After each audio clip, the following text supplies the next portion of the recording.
end of the long note, the last note. Oh. I hear I hear that. Yeah. But I can just stop the note. Good. That's So my sister's not. My name is Erik Dippenaar, artistic director of the Cape Town Baroque Orchestra. We are recording several clips of Baroque music meant to be played at home, so for domestic music making situations. 46. Yeah. So we're doing another one. How do you feel?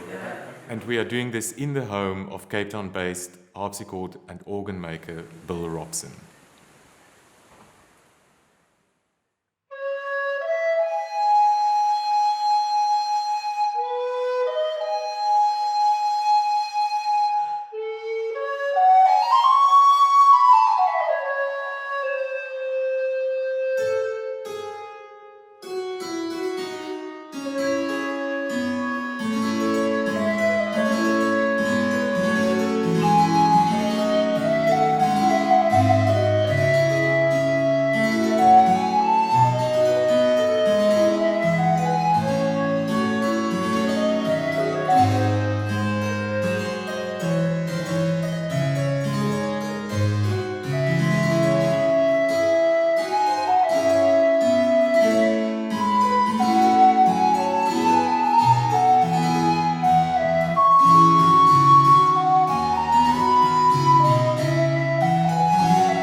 This is the Recorder Sonata in D minor by Handel.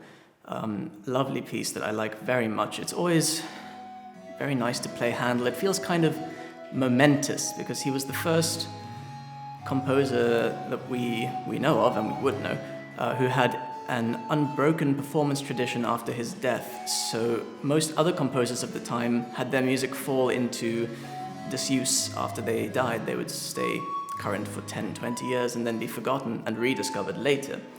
But with Handel, it was different. He's been performed from the time he was alive until today. And it feels very nice to be a part of that tradition. It feels like, contributing to something that's been ongoing for hundreds of years.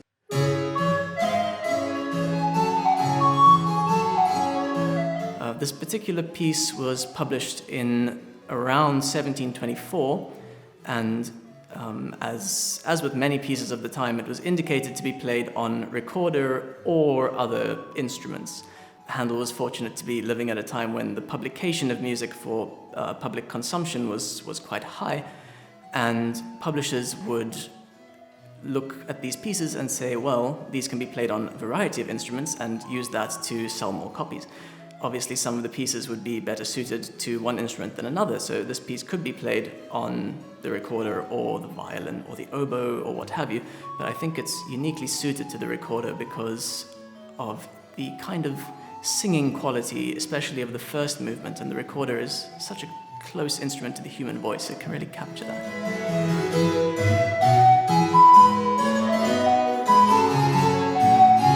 The instrument that I'm playing on today is a copy of a Denner recorder made by Ralph Ehlert, a well-known recorder maker, and it's a really, really lovely alto recorder with a rich timbre, but still having that characteristic breathiness that really brings across the spirit of the recorder, I think.